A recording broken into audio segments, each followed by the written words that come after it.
ಸರ್ಕಾರದ ಖಜಾನೆ ಖಾಲಿಯಾಗಿದೆ, ಅಭಿವೃದ್ಧಿ ಕಾರ್ಯ ಸ್ಥಗಿತ ಆಗಿದೆ.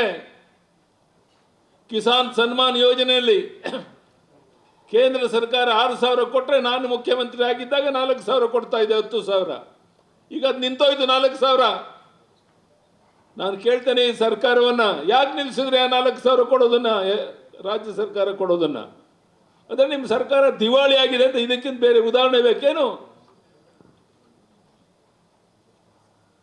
ಇವತ್ತು ನಾನು ಹೆಚ್ಚು ಮಾತನಾಡೋಕ್ಕೆ ಇಷ್ಟಪಡೋದಿಲ್ಲ. ನಾನು ವಿನಂತಿಯನ್ನು ಮಾಡ್ತೇನೆ ತಮಗೆ, ಇವತ್ತು ಬಿಜೆಪಿ JDS ಬೇರೆ ಅಲ್ಲ, ನಾವೆಲ್ಲ ಒಂದೇ ತಾಯಿಯ ಮಕ್ಕಳಂತೆ. ಪ್ರಾಮಾಣಿಕವಾಗಿ ಬಿಜೆಪಿ JDS ಅಭ್ಯರ್ಥಿ ಯಾರೇ ಇರಲಿ, ಅವ್ರನ್ನ ಗೆಲ್ಲಿಸುವಂತ ಪಣವನ್ನು ತೊಟ್ಟರೆ ಅದನ್ನು ತಡೆಯೋದಕ್ಕೆ ಯಾರಿಂದಲೂ ಸಾಧ್ಯ ಇಲ್ಲ.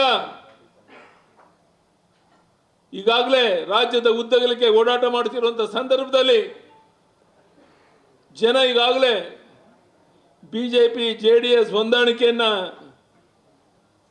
ಮೆಚ್ಚಿದ್ದಾರೆ, ಬೆಂಬಲ ಕೊಡೋಕ್ಕೆ ಸಿದ್ಧ ಇದ್ದಾರೆ. ಅದನ್ನು ಸದುಪಯೋಗ ಮಾಡಿಕೊಂಡು ನಾವು ನೀವೆಲ್ಲ ಸೇರಿ ಹಿಂದಿನಿಂದಲೇ ಕೆಲಸ ಪ್ರಾರಂಭ ಮಾಡಿದರೆ ಇನ್ನು 5-6 ವರ್ಷ ಕಾಲ ನೀವು ವಿಶ್ರಾಂತಿಯಿಂದ ಇರಬಹುದು, ಮುಂದಿನ ಲೋಕಸಭಾ ಚುನಾವಣೆವರೆಗೆ.